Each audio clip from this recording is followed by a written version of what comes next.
Bienvenidos a Panorama Económico. En esta ocasión lo que vamos a hacer es dividir esta entrega en dos. En la primera vamos a contar algunas novedades de la triste y dura realidad de la economía nacional en materia real que se han producido desde el último envío de este programa. Y en la segunda parte lo que vamos a hacer, a pedido del público, es hacer una suerte de raconto cuyos detalles lo podrán ver ustedes en 4 programas anteriormente producidos, 2 de ellos dedicados al decreto de necesidad y urgencia 70/23 y 2 de ellos dedicados a la ley 27742 y 27743, ley de bases y la reforma impositiva. Lo que vamos a hacer en el día de hoy, y siendo permeables al pedido de la gente que sigue este programa, es tratar de bajar a un plano menos técnico, menos jurídico, sobre el estado del arte de este plexo normativo que hoy en día está vigente y que se está aplicando. Y obviamente poner énfasis en las repercusiones que tienen estas legislaciones en la vida diaria, en la vida cotidiana de cada uno de la gente que vive en este país. Vamos a comenzar entonces con una serie de comentarios referidos a novedades que se han producido, hechos, informes que se han producido desde la última emisión de Panorama Económico. En primeros días de agosto, el 8 de agosto, para ser preciso, salió un informe del Instituto Nacional de Estadísticas y Censos referido a la marcha de la industria, manufacturas, etc. El informe corresponde al cierre del mes de junio, por lo tanto lo que se captura es información estadística que compara junio de este año con junio del 2023. Y los resultados son realmente tristes, calamitosos, ¿no?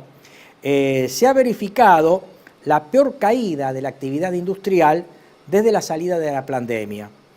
Según el Instituto Nacional de Estadísticas y Censos, la actividad industrial se desplomó junio 2024 respecto de junio 2023 en un 20,1%. Es el 13º dato consecutivo con valores negativos, siempre hablando de industria. Si tomamos el acumulado enero-junio 2024 respecto a enero-junio 2023, la caída interanual fue del menos 16,1%. Y si tomamos la medición consecutiva para saber si alguna mejoría hay, los datos tampoco son halagüeños. La medición mensual desestacionalizada también fue negativa, menos 1,6% en relación junio este año, mayo de este año. Bueno, desde mayo de 2023 tenemos indicadores negativos en cuanto al desenvolvimiento del desempeño de la actividad industrial, con la excepción de febrero pasado, que tuvo una leve mejoría de 0,2%, pero fue una típica golondrina que no hizo verano. A continuación, el INDEC establece una desagregación de determinados ítems en donde en todos ellos tenemos signos negativos en la caída interanual de actividad. Vamos a continuación a detallar cada uno de ellos, o por lo menos los más principales, ¿no? Industria de metales básicas cayó un menos 31,2%, alimentos y bebidas cayó un menos 8%, maquinaria y equipo menos 33,1%, madera, papel, edición e impresión menos 24,2%, productos minerales no metálicos menos 35,6%, sustancias y productos químicos menos 12,3%, vehículos automotores, carrocerías, remolques y autopartes menos 32,2%, caucho y plástico menos 29,3%, muebles y colchones y otras industrias manufactureras menos 36,3%, productos de metal menos 20,7%, prendas de vestir, cuero y calzado menos 19,1%, productos textiles menos 24,9%, productos de tabaco menos 35,3%. En otro orden de ideas, y cambiando el comentario más hacia la parte empresarial, se ha registrado el default de una de las empresas del Grupo Rogio. Me estoy refiriendo a la Compañía Latinoamericana de Infraestructura y Servicios, CLISA, que no ha honrado sus obligaciones negociables en cuanto a los servicios de deuda. Esto un poco viene a cuento de que la caída de actividad hace que las empresas por ahí no puedan hacer frente a sus obligaciones, en este caso las obligaciones negociables, que se tratan de títulos emitidos en 2021 con vencimiento 2027. En otro orden de ideas, la recesión obviamente está impactando en la recaudación. Esto es un dato fresco. En el día de ayer se conoció la inflación del mes pasado. Este programa se está emitiendo al día siguiente de la elaboración y de la difusión de estos datos. Y obviamente lo que hemos tratado de hacer es deflacionar la actividad en cuanto a la recaudación de impuestos por el índice de precios al consumidor. Y estos datos ya son precisos porque tomamos la evolución de la recaudación cerrada a fin del año pasado y comunicado los primeros días de este mes y lo hemos deflacionado por el índice de precios al consumidor que se conoció en el día de ayer. Siguiendo siempre un par de impuestos que están atados a nivel de actividad, como venimos haciendo desde anteriores entregas. Entonces lo que hemos hecho es tomar los impuestos que a continuación vamos a enumerar y ver qué ocurrió en términos reales entre julio de este año con respecto a julio del año pasado. Y tenemos que el impuesto a las ganancias, el total recaudado, entre julio de 2024 y julio de 2023 cayó un menos 24,38%. El IVA DGI, que mide el nivel de compraventa de bienes y servicios a nivel de mercado interno, sigue cayendo. En ese periodo interanual, julio-julio 2024-2023, cayó un menos 12,85%. El impuesto a los débitos cayó un menos 5,97%. El total de lo recaudado de Dirección General Impositiva a Dirección General de Aduanas fue de menos 7,87%.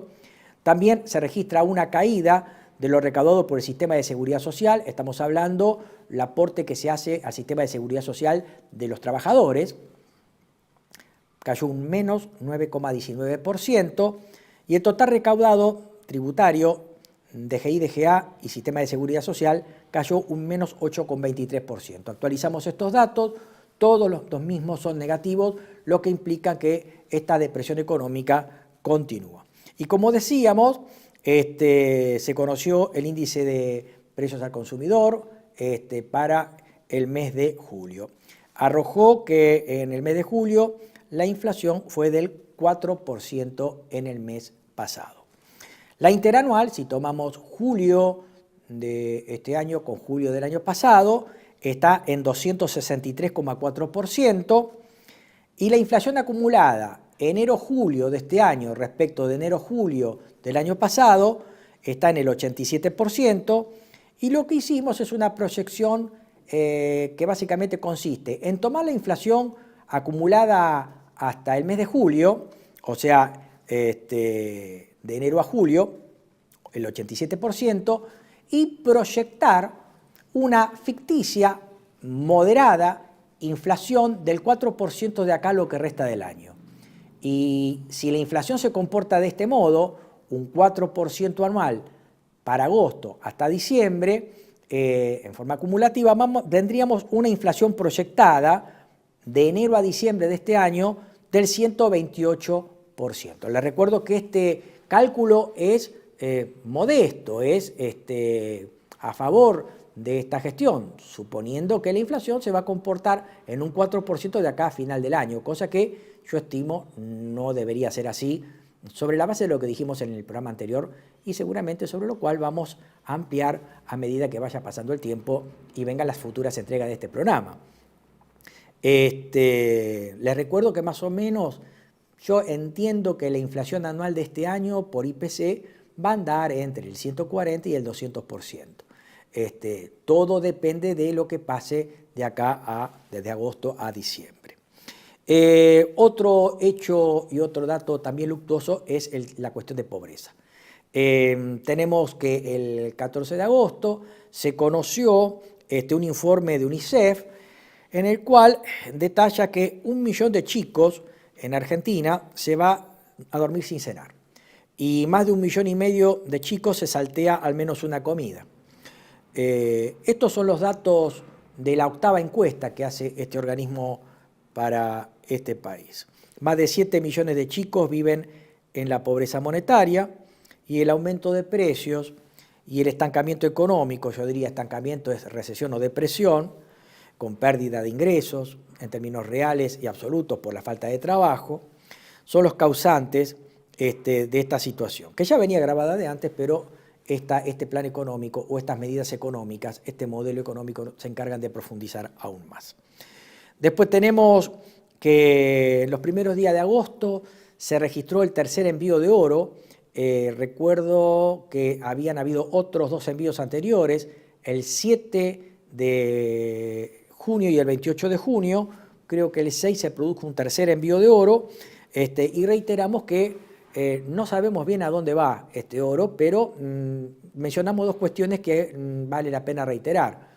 Se supone que este oro va al exterior aparentemente o para ser vendido contra dólares y mantener la paridad cambiaria, o sea, los tipos de cambios pisados, para facilitar la fuga barata de ciertos sectores de la economía financiera, o establecer que el oro fuera garantía de préstamos en oro para cubrir las necesidades de liquidez en dólares para contener al tipo de cambio.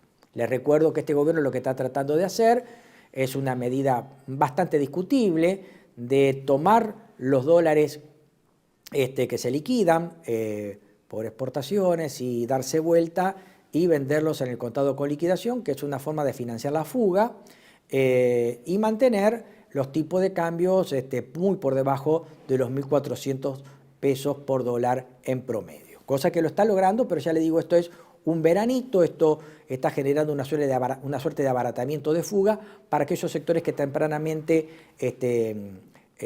liquidan sus carteras y desean fugarse.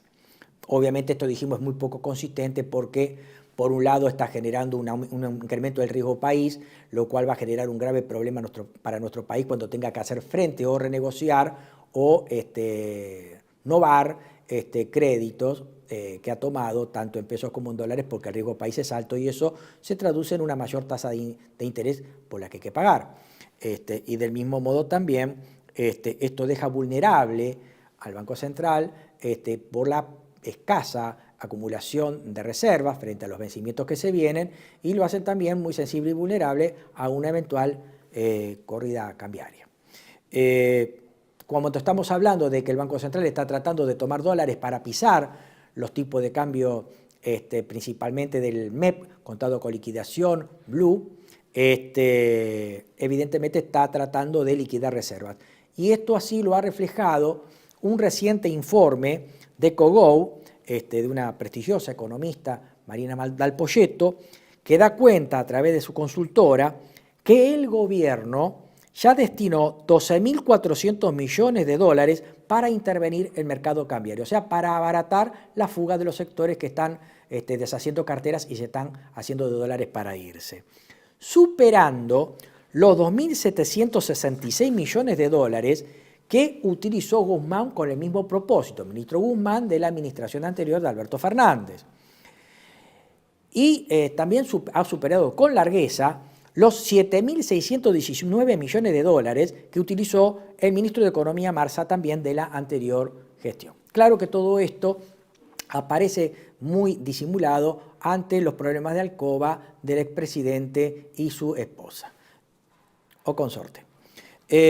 Otro tema que aparece también llamativa en esta semana que ha pasado, en estos primeros días de marzo, fue el derrumbe de las bolsas y mercados de lo que llamó lunes negro. En realidad fueron 2, fue un viernes y un lunes. Me estoy refiriendo al viernes 2 de agosto y al lunes 5 de agosto, o lo que fueron el lunes negro y el viernes negro, que fue un derrumbe global de los mercados de bonos y de acciones a nivel internacional. Los disparadores son 2, según lo dicen los analistas. Uno yo no lo veo tan importante, pero me parece que el otro fue más importante. El primero es que se conocieron los datos en julio del desempleo en Estados Unidos, que subieron al 4,3%. El incremento de la tasa de desempleo del 4,3% fue inesperado, la más alta de octubre de 2021, y eso generó un cambio de expectativa hacia una recesión de la economía norteamericana. Y esto, cuando ocurre, lo que genera en los agentes económicos es que salgan de carteras arriesgadas, como puede ser inversiones de renta variable, como pueden ser acciones, o como pueden ser acciones de alta tecnología que tienen un alto nivel, son muy volátiles porque tienen un alto nivel de rentabilidad pero un mayor riesgo, y lo que se llama el flight to quality, el vuelo a la calidad hacia los bonos soberanos, ¿no es cierto? Entonces, esta situación generó esa corriente masiva de ventas de acciones y el derrumbe del mercado bursátil en Estados Unidos. También se reprocha a la Reserva Federal de haber estado un poco lenta en el recorte de las tasas de interés, dado que las expectativas sobre una futura recesión en Estados Unidos ya vienen de larga data, y se endilga a la Reserva Federal, a Jerome Powell, su titular, no haber hecho un más temprano recorte de los tipos de interés de la Reserva Federal. Todo hace suponer que hacia septiembre la Reserva Federal debería recortar los tipos de interés, como se espera, porque las expectativas de recesión todavía están presentes. Y por otro lado, el otro epicentro que a mí me parece más interesante es en Japón. Japón viene con una larga política de tasa cero o tasas reales negativas, y ante una tasa de interés muy baja, cercana a cero, lo que hacen los especuladores es apalancarse tomando créditos en Japón para adquirir o especular en activos de rentas variables, acciones y principalmente acciones de empresas de tecnología de punta, o sea, de las nuevas tecnologías. Ocurre que es una especie de carry trade. Toman dinero barato de Japón y lo especulan en activos de renta variable y de alto riesgo.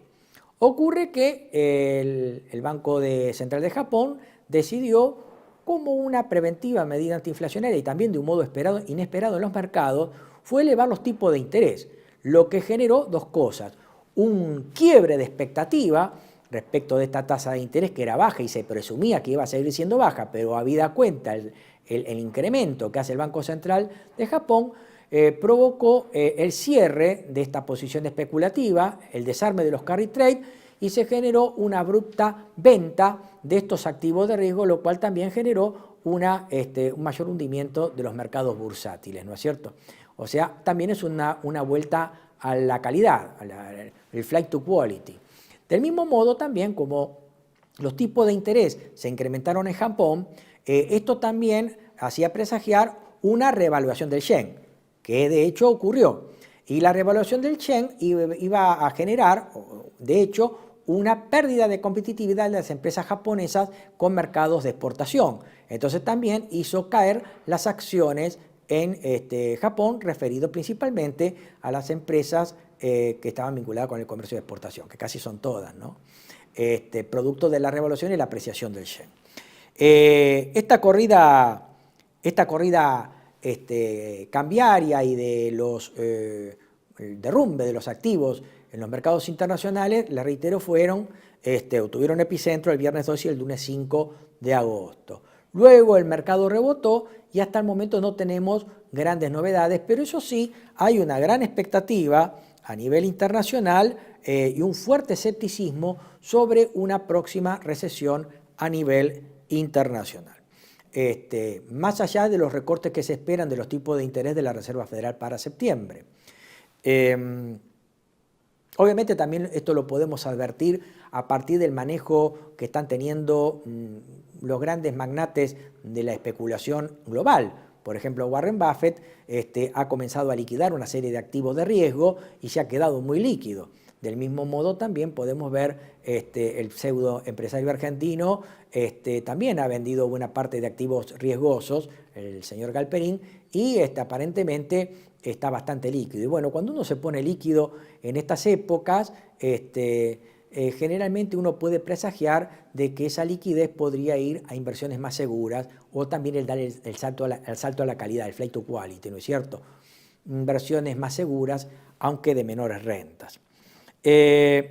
Y hemos terminado esta primera parte de las novedades que se han producido desde la última entrega de Diálogo Nacional y ahora de Panorama Económico. Ahora sí vamos a desandar, a pedido del público, este estado del arte normativo que tenemos a partir de la Ley 27742, Ley de Bases, y el Decreto de Necesidad de Urgencia 70/23, que ha generado un fuerte shock en las estructuras económicas del país y fuertes irregularidades que nos llegan hoy en día a nuestro bolsillo. Si el espectador dice, ¿por qué me aumenta el precio de tal producto? Y bueno, lo vamos a ver a continuación, es porque el Estado se ha retirado, ha abdicado de sus políticas regulatorias y los precios han comenzado a subir, no por competencia tendiente a bajar los precios, sino a una falta de competencia, dado que como los mercados son oligopólicos, generalmente no están exentos de cartelización. Por lo tanto, esta competencia inexistente hace que la cartelización, lejos de hacer bajar los precios, los suba y los mantenga a niveles altos. Y se genere esta puja distributiva en favor de la rentabilidad de estas empresas concentradas, del modo a como hemos descrito en la anterior entrega de Panorama Económico. En cuanto a la ley de bases, vamos a ser muy rapiditos en lo que se refiere a lo que fue la declaración de emergencia del Estado, la reforma del mismo y de las empresas del Estado. Se ha dictado esta emergencia y esta reforma en los términos del artículo 76 de la Constitución, y el objetivo declarado del gobierno es mejorar, racionalizar, sanear, transparentar el funcionamiento del Estado y de la administración pública. También se prevé la intervención de algunas reparticiones.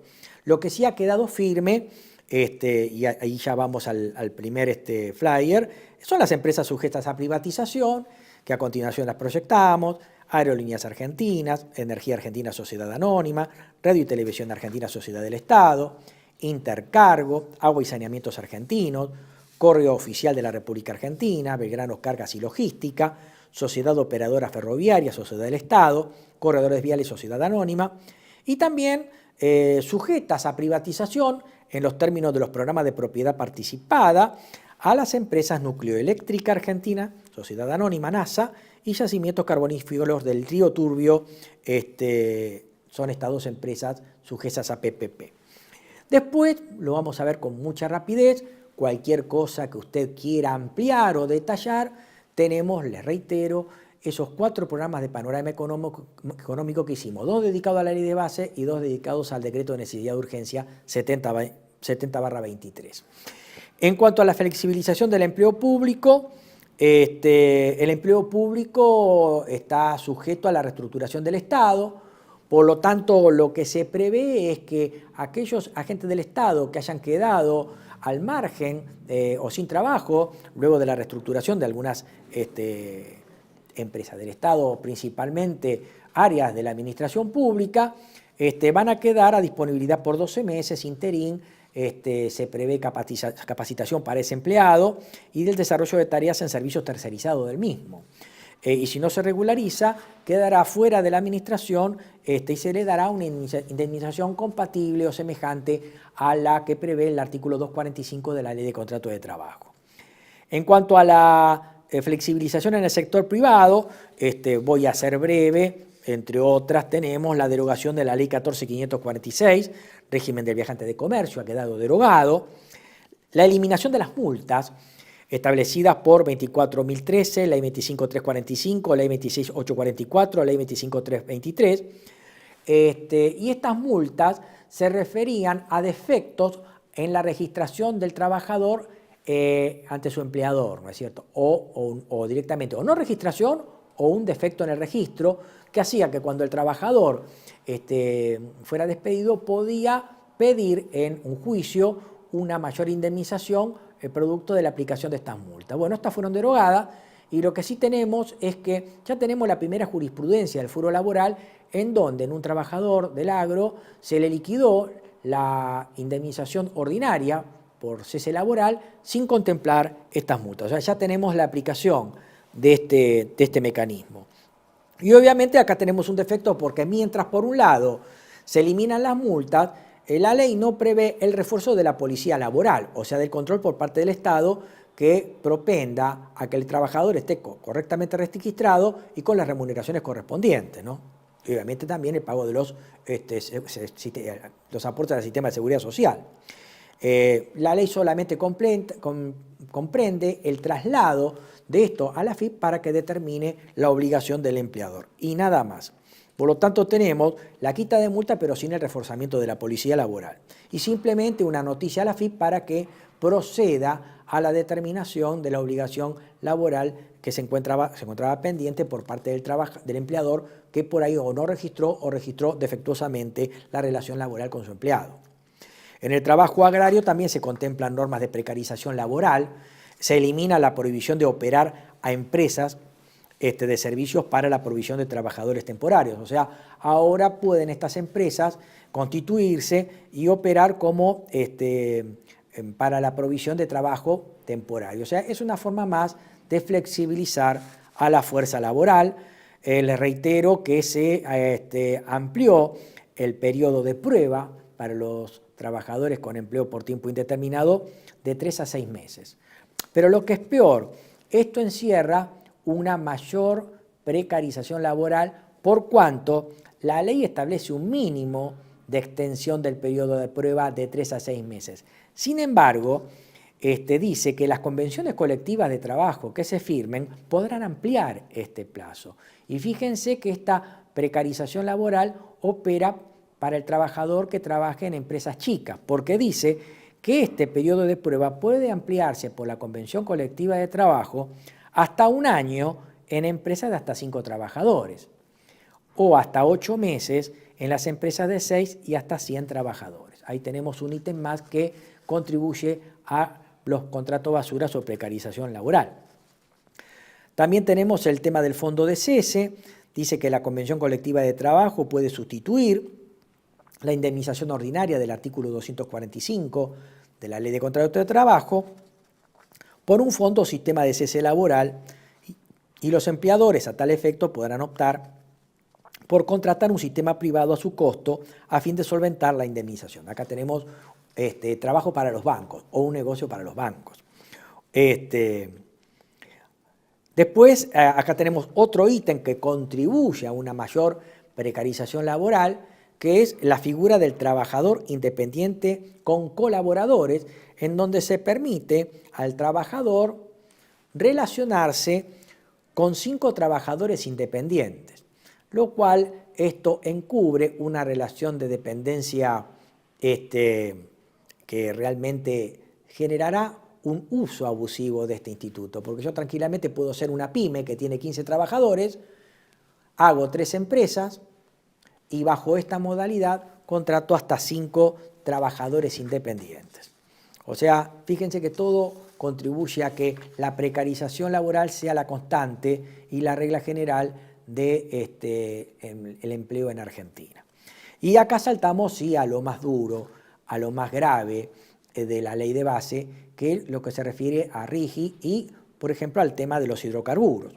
En materia de hidrocarburos se hicieron importantes modificaciones a la ley 17319.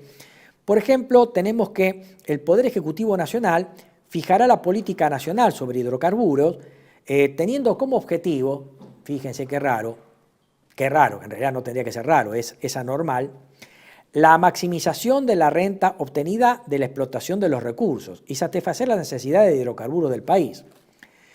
Otro ítem también interesante es que los permisionarios y concesionarios tendrán el dominio pleno sobre los hidrocarburos que se extraigan y podrán transportarlos, comercializarlos, industrializarlos y comercializar sus derivados libremente. El Poder Ejecutivo no podrá intervenir o fijar los precios en el mercado interno, por lo tanto esto asegura que los precios locales serán al arbitrio o al antojo de la cartelización de las empresas que intervengan en el mercado de hidrocarburos. Después tenemos que los permisionarios, concesionarios, refinadores y o comercializadores podrán exportar hidrocarburos y sus derivados libremente, sujeto a la no objeción de la Secretaría de Energía. Obviamente esto tiene que ver con el comercio internacional de hidrocarburos, será libre. Y el pago en efectivo de la regalía se efectuará conforme al valor de hidrocarburos en boca de pozo y el declarado mensualmente por el permisionario y el concesionario. O sea, se hace sobre la base de declaración jurada. Las provincias y el Estado Nacional no establecerán nuevas áreas reservadas a favor de entidades o empresas públicas o con participación estatal. O sea, se margina al Estado, bajo cualquier forma, en el negocio. se lo saca al Estado del negocio. Conclusión, se abandona el autoabastecimiento, no se privilegia al mercado interno ni a la explotación del Estado. Se abandonan las políticas de bajos precios internos y la orientación hacia el desarrollo del país. Vamos a continuar con las modificaciones a la ley 26741 de YPF, pero esto lo haremos después de la pausa que nos propone el señor director. Nos vemos luego de la pausa. Gracias. TLV1 se complace en anunciar que estará transmitiendo en su canal TLV1 Clips valiosos programas emitidos antes de la censura sufrida. El lienzo prohibido, El revés del derecho, Combates por nuestra historia, Disenso, Historias de Malvinas, entre otros que podrán encontrar en este enlace.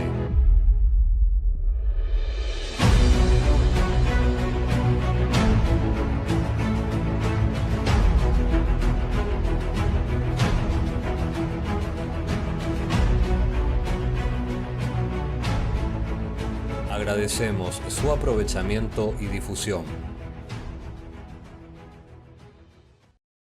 Bienvenidos a CEPA, Centro de Estudios del Pensamiento Americano.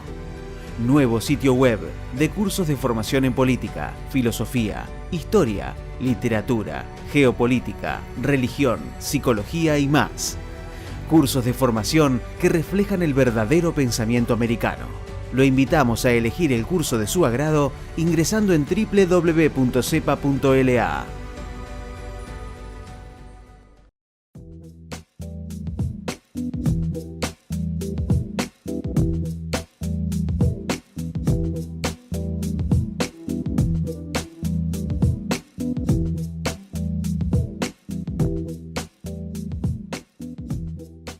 Decir siempre la verdad primero tiene un precio. Dependemos de tu ayuda. TLV1, toda la verdad primero.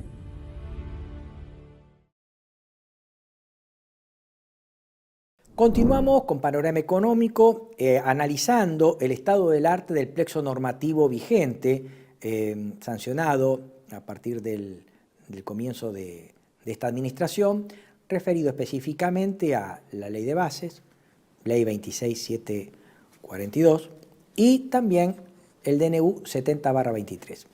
Habíamos quedado por analizar las modificaciones que hizo la Ley de Bases a la Ley 26741 de YPF. Y obviamente también esto es en línea con lo que habíamos hablado con anterioridad.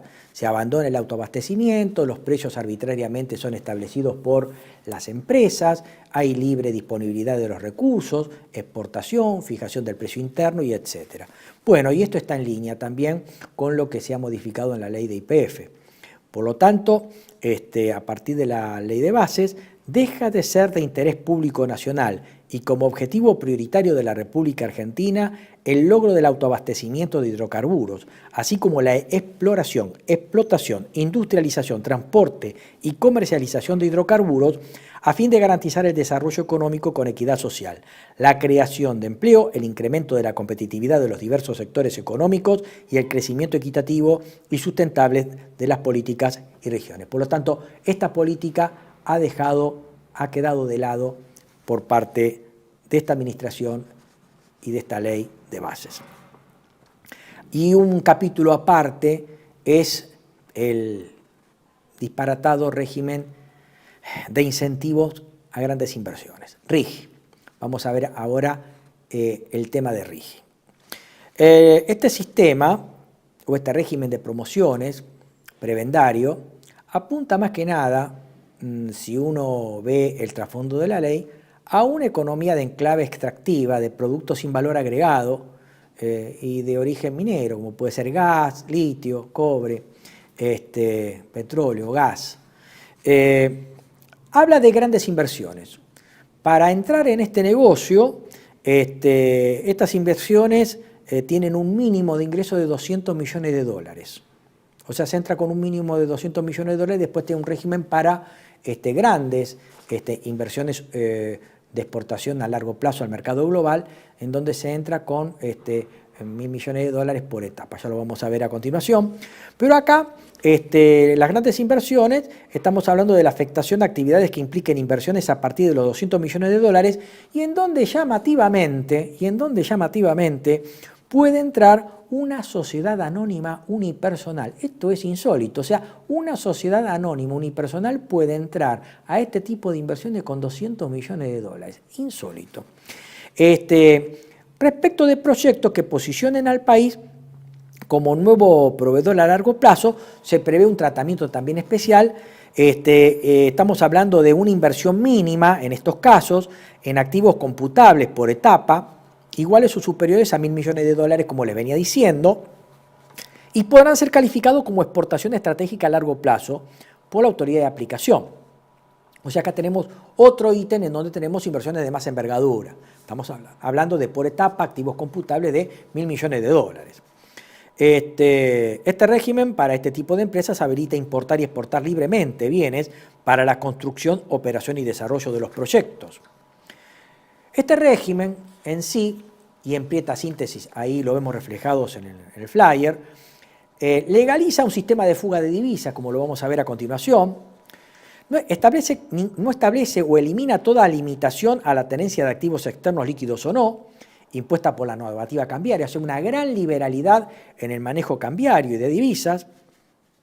Esta liberalización se extiende también a normas que establezcan en el futuro restricciones o autorizaciones, o sea, esta norma establece una arbitraria e inconstitucional ultraactividad, lo vamos a ver con más detalle dentro de un ratito, y este privilegio se extiende al pago de utilidades, dividendos o intereses a sujetos no residentes. Y también establece el derecho a un goce del derecho adquirido, asimilable a propiedad sobre los incentivos previstos, que no podrá ser violado ni afectado por normas posteriores y que tendrá una estabilidad prevista en el presente régimen, y esa estabilidad básicamente es por 30 años, contado de la fecha de la edición del RIGI. Se podrá optar por llevar registros contables y estados financieros en dólares estadounidenses, utilizando las normas internacionales de información financiera. Esto es un verdadero disparate, yo nunca vi algo así. Como contador público las normas eran las locales. Después, si se querían hacer estados financieros, como se dice en el exterior, de acuerdo a las normas de contabilidad norteamericanas, etcétera, eso se encargaban de hacerlo los grandes estudios de auditoría y contabilidad que conocemos, por ejemplo, Pricewaterhouse, KPMG, etcétera, ¿no? Vamos a los incentivos tributarios y aduaneros. Comencemos con la del impuesto a las ganancias. Y acá lo que tenemos es un tratamiento discriminatorio al empresariado local criollo o también al empresariado extranjero que ya estaba invirtiendo en el país. Por ejemplo, en materia de impuesto a las ganancias, el artículo 73 de la ley establece 3 alícuotas de acuerdo a cómo sea la ganancia sujeta a impuestos, ¿no es cierto? Si es de menos de 5 millones de pesos, la ganancia neta sujeta a impuestos, la empresa tributa un 25%. De 5 a 50 millones de pesos, un 25%, y más de 50 millones de pesos de ganancia neta sujeta a impuestos, 35%. Acá lo que se hace es directamente establecer una única alícuota del 25% para cualquiera de estos emprendimientos sin ningún tipo de discriminación. Por lo tanto, si usted es una persona física que está en las alícuotas marginales, usted como persona física va a tributar un 35%, mientras que estas empresas pueden facturar o ganar infinitamente mucho más que usted, pero van a pagar por 30 años 25%.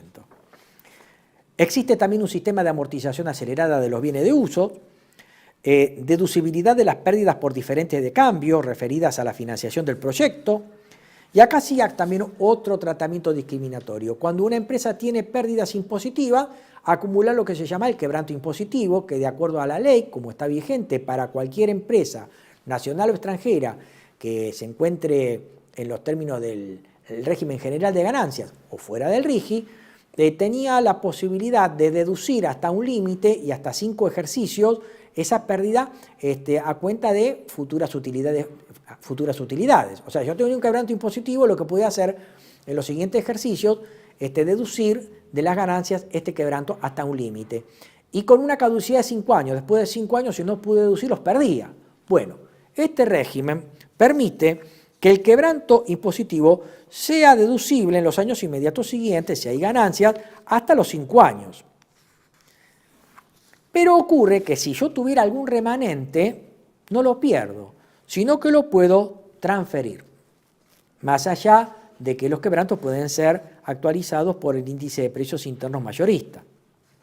También establece que la ganancia neta de las personas humanas derivada de los dividendos tributará una alícuota del 7%, pero esa alícuota se va a reducir al 3,5% luego de 7 años contados desde la fecha de adhesión al RIGI, siempre para los dividendos y utilidades que se distribuyan o remesen luego de 3 años desde el cierre del ejercicio fiscal en el que se realizaron las utilidades que los originaron.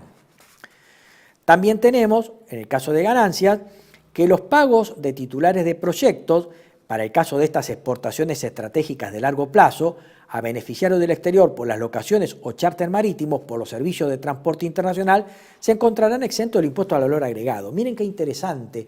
Esto establece que en el caso de estas grandes inversiones con las que se entran con más de $1.000 millones por etapa, para el caso en que contraten servicios de transporte internacional, al beneficiario de la prestación de servicio de transporte se lo exime de ganancias. En cuanto al IVA, establece que a estas empresas, cuando les hubieran facturado el impuesto, incluidas las percepciones, podrán pagar dicho tributo a sus proveedores o a la AFIP con la entrega de certificado de crédito fiscal, algo que el común de la gente, el común de los contribuyentes no puede hacer. En cuanto al impuesto sobre los débitos y créditos bancarios, podrán computar el 100% de este tributo como crédito del impuesto a las ganancias. O sea, se puede deducir el total del impuesto sobre los débitos en la declaración jurada del impuesto a las ganancias. En cuanto a las importaciones para consumo, las importaciones de capital, repuestos, partes, están exentas de derechos de importación, de la tasa de estadística y de comprobación de destino y de todo régimen de percepción, recaudación, anticipo o retención de tributos nacionales o locales. Establece también exención de derechos de exportación para consumo, los cuales estarán exentas luego de transcurrido 3 años contados desde la fecha de adhesión al RIGI. Y para el caso de las exportaciones de estos proyectos de exportación estratégica de largo plazo, esa exención del derecho de exportación será a partir de los 2 años contados desde la fecha de adhesión al RIGI.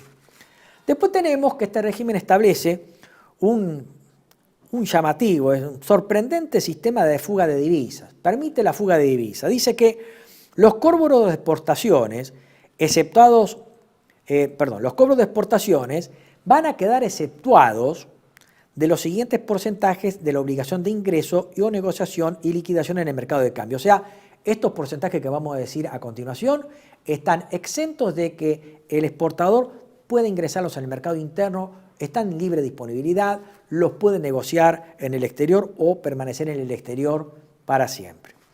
Estamos hablando de 20% de estas exportaciones transcurrido 1 año contado de la fecha de adhesión al RIGI. O sea que yo puedo fugar divisas un 20% luego de transcurrido 1 año desde la fecha de adhesión al RIGI. 40% puedo fugar transcurrido 2 años desde la adhesión al RIGI. Y el total, 100%, transcurrido 3 años contados de la fecha de adhesión al RIGI. Se reitera que dichos fondos son de libre disponibilidad y pueden quedar en el exterior para siempre, si lo desea la empresa. Para el caso de los grandes proyectos, o sea, estos proyectos de exportación a largo plazo para el mercado global, la fuga prevé que se encuentra en libre de disponibilidad el 20% de estas exportaciones desde la fecha de adhesión al RIGI, sin esperar ningún plazo. 40% luego de transcurrido 1 año, contado desde la fecha de adhesión al RIGI, y el total, el 100%, luego de transcurrido 2 años desde la adhesión al RIGI. Y acá vienen 2 ítems bastante discutibles que son, uno, las garantías que ofrece el Estado para este tipo de inversiones, y el otro, la estabilidad desde el punto de vista impositivo, cambiario y aduanero, que representa una verdadera y flagrante acto de discriminación y un acto de inconstitucionalidad y falta al federalismo fiscal, como lo vamos a ver a continuación. En primer lugar, vemos que el Estado Nacional garantiza. En primer lugar, la plena disponibilidad sobre los productos resultantes, sin obligación de comercialización en el mercado local, y su exportación no estará sujeta a ningún tipo de restricción. En segundo lugar, se prevé la plena disponibilidad de los activos y no serán objeto de confiscaciones o expropiaciones de hecho o de derecho por parte de ninguna autoridad argentina. O sea que se veda la posibilidad de que estos activos puedan ser pasibles de expropiación, tanto por un municipio como por una provincia o el Estado Nacional, lo cual agravia el derecho federal, o sea, agravia los derechos de las provincias. Y después continúa, para colmo, dice que el Estado prestará toda su colaboración para repeler actos confiscatorios o expropiatorios de hecho o de derecho provenientes de cualquier autoridad nacional o de jurisdicciones locales o extranjeras. C. Derecho a la operación continuada del proyecto sin interrupciones salvo que medie orden judicial. D.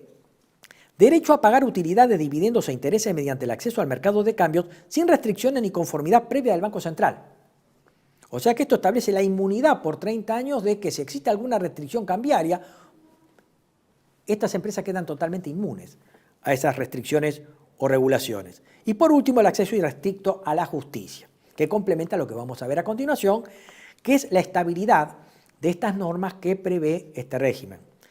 La estabilidad consiste en que las empresas que adhieran al RIGI gozarán de estabilidad normativa en materia tributaria, aduanera y cambiaria, por los famosos 30 años que habíamos hablado. No podrán ser afectados ni por la derogación de la presente ley, ni por la creación de normativa tributaria, aduanera o cambiaria respectivamente más gravosa o restrictiva.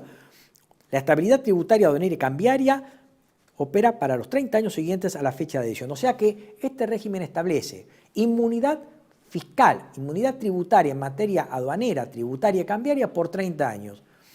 O sea que esta norma, aún derogada, los derechos que consagran son plenamente capitalizados por las empresas por 30 años, aun cuando esta norma sea modificada o derogada. Del mismo modo que existen en el futuro modificaciones más gravosas para las empresas en materia tributaria, aduanera o cambiaria, estas empresas quedan inmunes.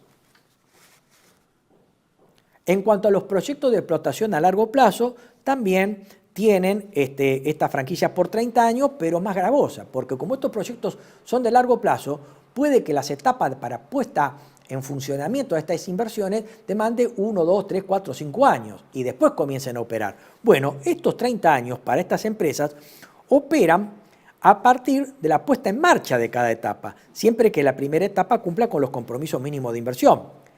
Dice que los nuevos tributos a crearse a partir de la fecha de adhesión no serán aplicables a los proyectos y los incrementos y tributarios tampoco. Acá estamos en la inmunidad fiscal, aduanera y cambiaria de la que gozan estas empresas.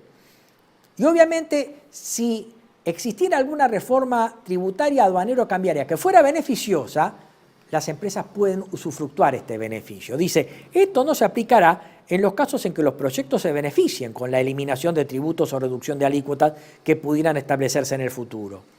La estabilidad normativa en materia cambiaria opera desde la fecha de adhesión al RIGI, lo que implica la exención ante cualquier restricción cambiaria futura y la posibilidad de capitalizar el beneficio de una modificación cambiaria. Después tenemos otro insólito ítem que es la inconstitucionalidad de la prórroga de jurisdicción. O sea, esta ley ha establecido una prórroga de jurisdicción que es inconstitucional en los términos del artículo 116 de la Constitución Nacional. Dice que los derechos e inversiones son protegidas en el marco o en los términos de los tratados de promoción y protección recíproca de inversiones.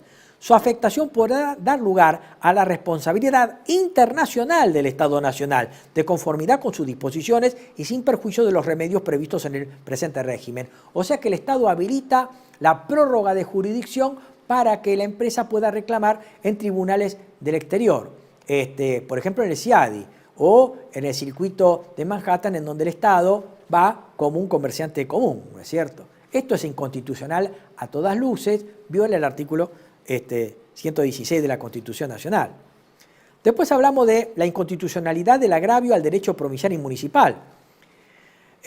Dice, por ejemplo, que si bien se invita a las provincias y a la Ciudad Autónoma de Buenos Aires a adherir al RIGI, Estas y los municipios no podrán imponer nuevos gravámenes locales, salvo las tasas retributivas por servicios efectivamente prestados. O sea, agravia la potestad tributaria de las provincias y las municipalidades, lo cual es inconstitucional en los términos, primero del artículo 1 de la Constitución Nacional, que establece un régimen republicano federal de gobierno, y del artículo 124 de la Constitución Nacional, que establece que las provincias tienen jurisdicción en materia de lo que es el subsuelo, los recursos del subsuelo. Y esto seguramente generará una judicialización directa ante la Corte Suprema de Justicia de la Nación en los términos del artículo 100 de la Constitución Nacional. Obviamente se destaca este régimen por su sesgo totalmente antiindustrial. Afecta a la generación de valor agregado nacional, dado que el enfoque es eminentemente minero, extractivista, de enclave.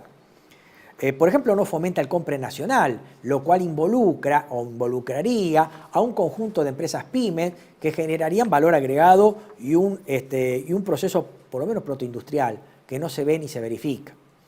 No prevé tampoco la preservación del ecosistema, estudio de impacto ambiental, explotación sustentable de los recursos. Agravia el federalismo, como decimos, porque cualquier norma o vía de hecho nacional o local por la que se limite, restringe, vulnere, obstaculice o desvirtúe lo establecido en este régimen será nula de nulidad absoluta e insanable, y la justicia federal deberá en forma inmediata impedir su aplicación. Insólito. Cerramos el tema de la ley de bases y vamos al decreto de necesidad y urgencia 70/23. Básicamente vamos a dar dos hitos que se destacan en el decreto por su inconstitucionalidad. El primero, agravia el inciso 3 del artículo 99 de la Constitución Nacional. Vamos a leer la primera parte, que es la más interesante. Dice que el Poder Ejecutivo Nacional participa de la formación de las leyes con arreglo a la Constitución, las promulga y las hace publicar. El Poder Ejecutivo no podrá en ningún caso, bajo pena de nulidad absoluta e insanable, emitir disposiciones de carácter legislativo, cosa que ha hecho este decreto. Por lo tanto, este decreto es nulo de nulidad absoluta e insanable. Quien lo tiene que declarar es la Corte Suprema de Justicia de la Nación. El resto del articulado se lo dejo para consulta del televidente. Vamos al otro ítem que destaca la inconstitucionalidad del decreto, que es el que se refiere a la regulación de los decretos de necesidad de urgencia, los decretos por delegación legislativa y los decretos de promulgación parcial de leyes. Están regulados por la ley 26.122, cuyo artículo 24 dice que el decreto, cuando es dictado, tiene vigencia. Tiene una vigencia limitada, porque tiene que ser sometido a la comisión bicameral, o en su defecto, por ambas cámaras. Si se produjera el rechazo por parte de las dos cámaras, los efectos del decreto se retrotraen a la fecha de su emisión. O sea, fulmina derechos adquiridos. Lo que ha ocurrido en estos momentos es que tenemos el rechazo por parte del Senado. Cámara de Diputados no tenemos nada. Hasta el momento no tenemos ningún movimiento tendiente a tratar de meter las manos sobre el decreto. Y la Corte Suprema de Justicia de la Nación no ha tomado ningún caso, se ha lavado las manos y no lo ha fulminado, o sea, no lo ha declarado nulo de nulidad absoluta e insanable. Por lo tanto, tenemos un problema que el decreto está vigente, porque la Corte no lo declaró nulo y porque solamente contó con el rechazo del Senado. Como diputado no dijo nada, el decreto hasta el momento está vigente. El otro tema que también tiene que ver con el decreto es la ausencia de dictamen jurídico previo, porque en realidad el DNI, que estamos hablando, es un coto de caza de lobbies empresarios que a través de grandes estudios jurídicos lo ha elaborado. De hecho, no tiene una circulación interna dentro de los departamentos de Estado, principalmente dentro del Ministerio de Economía. Por lo tanto, aparentemente ha sido un decreto elaborado en grandes estudios jurídicos representantes de estos intereses, que prohija, respalda el decreto, ¿no? Y obviamente esta falencia ha llevado a que el decreto haya salido sin dictamen jurídico previo que es imprescindible para la validez de un decreto de necesidad y urgencia, o un acto administrativo de carácter general, como es este DNU. Dice el inciso E del artículo 7 de la Ley de Procedimiento Administrativo: considérase también esencial el dictamen proveniente de los servicios permanentes de asesoramiento jurídico cuando el acto pudiera afectar derechos subjetivos e intereses legítimos. O sea, el decreto carece de un elemento esencial que es el dictamen jurídico previo, lo cual también lo hace nulo, de nulidad absoluta e insanable. Pero lo tiene que declarar la justicia no ha dicho nada hasta el momento. Y obviamente lo que observamos, y esto sí nos pega a nosotros como consumidores de bienes y servicios, este decreto, por ejemplo, nos lleva a lo inverosímil. Ha generado o ha promovido una gran cantidad de derogación de normas que eliminan marcos normativos de actividades que están presentes todavía y de empresas que aún funcionan. O sea, tenemos una empresa o tenemos actividades cuyo marco normativo fue derogado. Vamos a algunos ejemplos. Ley 15.349 del año 1946. Régimen de sociedad del Estado. Fue derogado. O sea, tenemos sociedad del Estado, pero su régimen jurídico, norma y regulatorio ha sido derogado.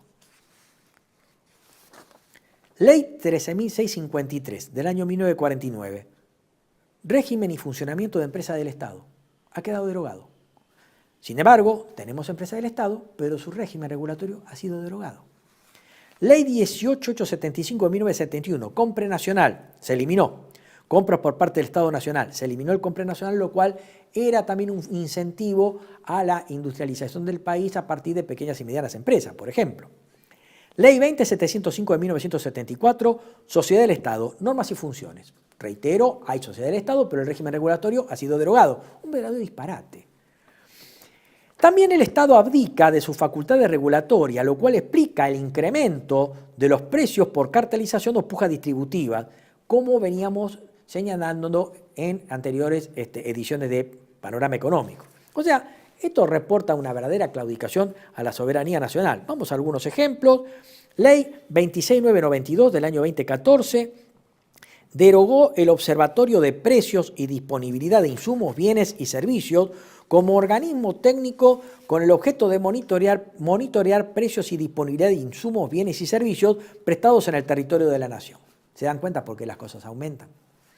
Ley 27.221 del año 2015 deroga los sistemas de contratos para fines turísticos, descansos o similares cuyo plazo sea inferior a 3 meses, esto para la actividad turística. Ley 27.545 del año 2020, la llamada Ley de Góndolas, que establece una regulación para la góndola, porque generalmente cuando uno va a la góndola, generalmente por ahí en productos de consumo masivos, se encuentran con dos grandes pulpos que compiten a nivel global, ¿no es cierto? Procter & Gamble, Unilever. Y por ahí la pequeña y mediana empresa no puede colocar sus productos en las góndolas o productos regionales, tampoco porque muchas góndolas o muchos espacios de góndolas o los espacios de góndolas son compradas por las empresas a los supermercados. Y es más, muchas veces se establecen sus propios repositores en las góndolas, lo cual genera una competencia desleal porque las góndolas son ocupadas por estos grandes pulpos de empresas oligopólicas y masivas, tanto en productos de higiene, alimentos, etcétera, y las pequeñas y medianas empresas quedan afuera, ¿no es cierto? Más allá de otras prácticas desleales en donde una empresa le dice: yo te vendo, pero si yo te vendo, no compres a mi competidor. Suele ocurrir esto muchas veces. Entonces, se ha derogado la ley de góndolas que establecía la regulación para la administración de la góndola en materia de productos alimenticios, vivienda, higiene, limpieza del hogar, para hacer más transparente y competitivo el mercado en materia del acceso a los consumidores.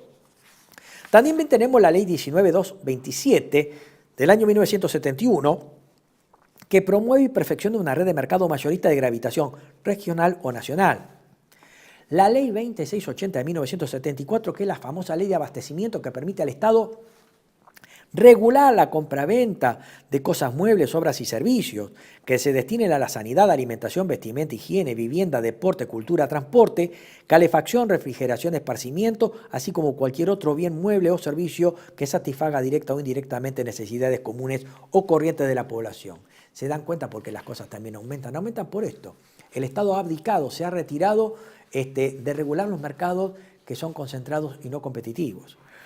La ley 27437 de 2018, que es la ley de compra argentino y desarrollo de proveedores, que opera para determinados sujetos con preferencia a la adquisición, locación o leasing de bienes de origen nacional. En la ley 27437 se derogaron los artículos 1 a 21 y 24 al 30.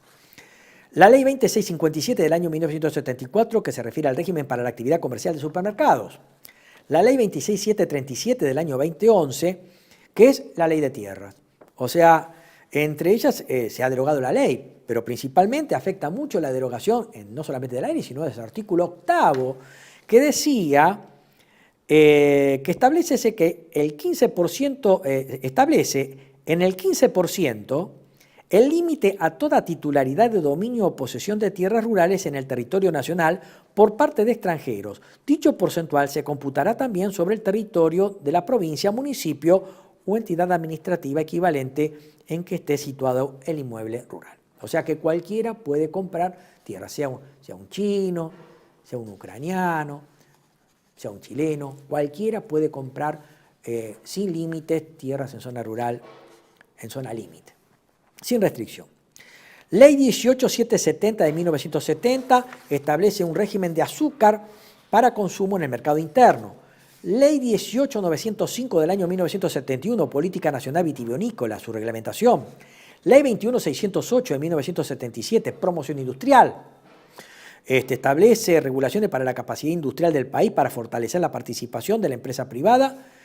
Después tenemos la Ley 27114 del año 2015, régimen de basado en origen de la yerba mate o Ilex paraguariensis en la región productora. O sea, elimina la posibilidad de crear una economía regional o industrial tendiente al envasado de estos productos. La Ley 12916 de 1947, que creaba la Corporación Nacional Olivicultura con sede en la ciudad de San Juan.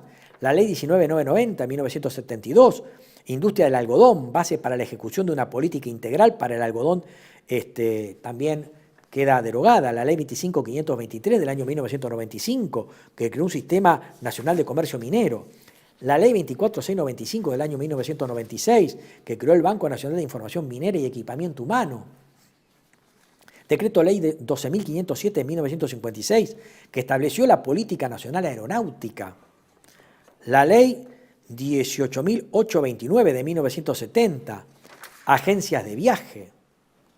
La Ley 26.356 del año 2008, elimina los contratos de tiempo compartido, entre otras. O sea que, en resumidas cuentas, en estos cuadros, o en estos dos grandes cuadros, hemos visto, por un lado, cómo se ha eliminado el régimen regulatorio de la actividad estatal o determinadas actividades, en cuanto también tenemos que tener en cuenta que estas actividades y el Estado sigue prestando servicios. O sea, el Estado mismo ha generado una suerte de vacío normativo en cuanto a actividades que existen, pero cuyos marcos regulatorios se han derogado, o actividad del Estado como sociedad del Estado o sociedad de economía mixta, en donde el Estado como sociedad de Estado o como economía mixta sigue funcionando, pero sin su marco regulatorio. Un verdadero despropósito, un verdadero disparate en cuanto el Estado se ha derogado a sí misma su marco regulatorio o de actividades que todavía siguen funcionando. Y por otro lado, hemos visto, no hemos enumerado todas las normas, hemos enumerado solo algunas, las principales. ¿Por qué razón los precios están aumentando? Más allá de las cuestiones de diagnóstico que vimos con anterioridad, en otras entregas de Panorama Nacional, también lo que observamos es que la abdicación del Estado, el retiro del Estado del marco regulatorio, ha generado el efecto de tierra de jauja y el abuso de la posición dominante de empresas oligopólicas o concentradas que tras acuerdos o colusiones generan aumentos de precios y condiciones leoninas respecto del consumidor o también respecto del trabajador. Esto explica por qué, es una de las cuestiones que explican por qué los precios aumentan. y por qué si los precios aumentan no van a bajar. Esto es teoría microeconómica pura, es decir, no hace falta indagar más, es leer un libro de microeconomía para ver que los mercados no son de competencia perfecta, como por ahí imaginan estos liberales o libertarios que nos gobiernan. Los mercados, casi todos los mercados que nos cruzan como consumidores, son mercados no competitivos. O son monopolios, o son duopolios, o son oligopolios, o eventualmente competencias monopolísticas, en donde hay cierto poder de mercado. Y en el caso de oligopolios o duopolios, existe la posibilidad de colusión en materia de acuerdo de precios o cartelización, siendo que la cartelización es fijar un precio común, compartir el mercado y fijar ese precio común a rajatabla, obviamente generando una contracción de la oferta para que los precios suban y nos repartimos ese beneficio extraordinario en función del share o participación de mercado de cada una de las empresas participantes del oligopolio, o directamente lo que muchas veces ocurre, también puede ocurrir que nos dividimos los mercados y cada uno actúa en esos mercados en forma distinta como un monopolio. Esto es lo que tenemos, esto es lo que hay. Y esto hasta ahora llegó para quedarse, porque estas leyes están firmes, están incólumes hasta el momento. El problema es que este daño ya está hecho. En algún momento habrá que desandar este camino para recuperar poder regulatorio, recuperar soberanía nacional, y en algún momento algún gobierno tendrá que hacerse cargo para desandar todo este camino. Y obviamente esto no está exento de que el empresariado que se ha visto beneficiado producto de este tipo de tratamiento lo vayan a demandar principalmente en tribunales externos. CIADI, Circuito Comercial de Manhattan o donde fuere. Bueno, ahí nos tendremos que poner los pantalones largos y decirle a esos fallos que se dicten en contra del país en el exterior que no son ejecutables en el país porque viola la Constitución Nacional, porque cuando el Estado es parte, quienes deben dirimir esas cuestiones son los tribunales locales. Y como último intérprete, la Constitución, según dice la Constitución Nacional, el último intérprete de las leyes es la Corte Suprema de Justicia de la Nación, y no un tribunal extranjero o foráneo como puede ser CIADI o algún juez de primera instancia como Loretta Preska en la Corte de Manhattan. Por último, ya para ir cerrando, tenemos la modificación de la Carta Orgánica del Banco de la Nación Argentina que estableció el DNU 70/23.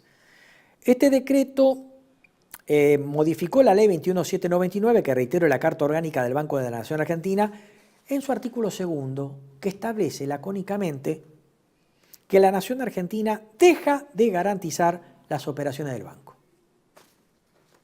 Actualmente las operaciones del Banco de la Nación Argentina no están garantizadas por el Estado Nacional. Sí, por ejemplo, si usted hace un depósito a plazo fijo, sí rige el régimen de garantía de depósito que establece el Banco Central. Pero fuera de ello, todas las demás obligaciones en las que el Banco de la Nación Argentina se obligaba para sí y obligaba al Estado, eso ha quedado derogado. Porque reitero, el artículo 2 fue derogado y a partir de la derogación del artículo 2, la Nación Argentina deja de garantizar las operaciones del banco. Código Aeronáutico, Ley 17.285. Rescato 2 artículos como han quedado redactados en la actualidad. El artículo 109 del Código Aeronáutico establece que las tarifas del comercio aeronáutico quedan libremente dispuestas por las empresas y sin ninguna restricción. Huelgan los comentarios, hago remisión a lo que dije hace unos minutos.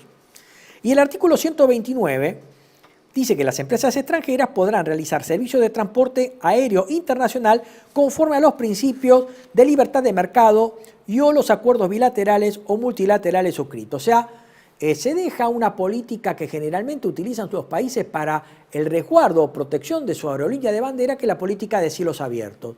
Por lo tanto, cualquier empresa internacional puede venir a operar las rutas locales, generando una competencia desleal para aerolíneas argentinas o austral, lo cual la conduce a un concurso, a una eventual quiebra o desaparición. Porque generalmente estas empresas internacionales, si vienen a ocupar el mercado argentino, lo van a hacer a partir de las rutas que a ellos les son rentables. Y al competir con las aerolíneas locales, van a dejar en buena parte a nuestras aerolíneas locales fuera de mercado o en condiciones muy desventajosas, y obviamente las van a relegar a rutas muy poco rentables que son las del interior del país. O sea, lo que va a generar es un verdadero cierre de rutas locales no rentables, porque de acuerdo a las condiciones de mercado en las que les tocaría operar a Aerolíneas Argentinas Austral, o no les conviene, y si lo hacen, actuarían a pérdida, y generalmente esto puede generar por ahí un serio problema para las aerolíneas locales. Modificaciones al Código Civil y Comercial de la Nación. 2 artículos inconstitucionales, esto está vigente, que es el artículo 765 del Código Civil y Comercial de la Nación, que dice actualmente, en su parte pertinente, que el deudor solo se libera si entrega las cantidades comprometidas de la moneda pactada. Los jueces no pueden modificar la forma de pago o la moneda pactada por las partes. ¿Qué quiere decir esto? Que si yo celebré con usted un contrato en dólares, sí o sí los debo pagar en dólares. Y los jueces no se pueden meter en ese contrato. Ocurre que a veces acontecen cuestiones imprevisibles, que están enmarcados en la legislación dentro de lo que se llama la teoría de la imprevisión. Desde el Código de Vélez-Sarsfield hasta más o menos la actualidad, decía que los contratos celebrados en moneda extranjera o en otras divisas eran contratos celebrados de dar cosas. Por lo tanto, si yo no podía devolver la cosa que me habían prestado, lo que podía hacer es sustituirla por otra. Por ejemplo, si la obligación era en dar dólares y ocurrió una gran devaluación de dólares o no había dólares, yo quedaba ante la facultad, ante esa imprevisión, hacia ese hecho fortuito, de poder pagar en pesos en el valor de los dólares que me había comprometido a pagar y que no pude hacerlo. Acá no, acá directamente si se pactó en dólares hay que pagar en dólares y los jueces no pueden decir nada. Esto evidentemente, si va a la justicia, la misma va a tener que declarar la inconstitucionalidad de este artículo y permitir volver al viejo sistema de Vélez-Sarsfield. Si no puedo pagar en dólares, puedo pagar en pesos al valor equivalente a la prestación que me había comprometido en dar en la divisa extranjera. Y el artículo 766 más o menos dice lo mismo, dice en su actual redacción y en la parte pertinente que el deudor debe entregar la cantidad correspondiente de la especie designada tanto si la moneda tiene curso legal de la República Argentina como si no lo tiene. Esto evidentemente se va a judicializar, llegado el caso, y cuando ocurran los problemas económicos que están por venir. Finalmente, 3 temitas. El régimen de salud fue derogado a la ley 27113, por lo tanto, ya no es de interés nacional y estratégico la actividad de laboratorios de producción pública. El Estado nuevamente queda relegado en su misión de investigación y desarrollo de productos de salud. En cuanto a las farmacias, actualmente el régimen decía que la farmacia tenía que estar a cargo de un profesional farmacéutico, alguien egresado de la Facultad de Farmacia, Bioquímica. Hoy en día, y no podía hacer ninguna actividad, o sea, si el farmacéutico era a su vez odontólogo, podía hacer solamente farmacia. O podía darse el caso de un farmacéutico que a su vez fuera médico, solamente podía hacer farmacia, no podía utilizar dependencia de la farmacia para un consultorio médico. O si usted era farmacéutico y odontólogo, tampoco podía extraer una muela, solamente tenía que hacer farmacia. Bueno, todo esto se derogó. Vale decir que actualmente en una farmacia bajo este régimen se pueden establecer determinadas dependencias y el farmacéutico trabajar junto con un médico y un odontólogo. O sea, que este gobierno, que dice ser pro vida, pero en realidad no lo es, porque no ha hecho nada para retrotraer la legislación abortista, actualmente el aborto es legal, ha facilitado las tareas de aborto, porque tranquilamente una farmacia puede abrir un par de consultorios y usted hoy en día, bajo esta legislación, usted puede ir a una farmacia, comprar un laxante, comprar un medicamento ontológico con receta, pero también puede extraerse una muela y también puede hacerse un aborto.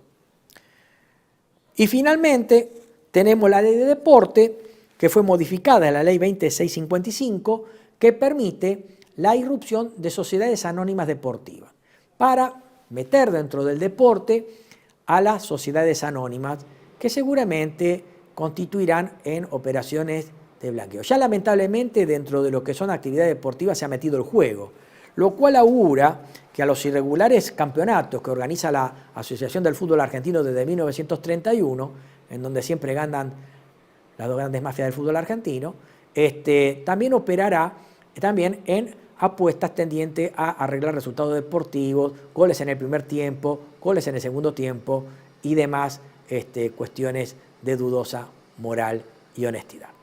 Esto es básicamente todo lo que tenemos por hoy. Este es el estado del arte. Tomemos esto con paciencia.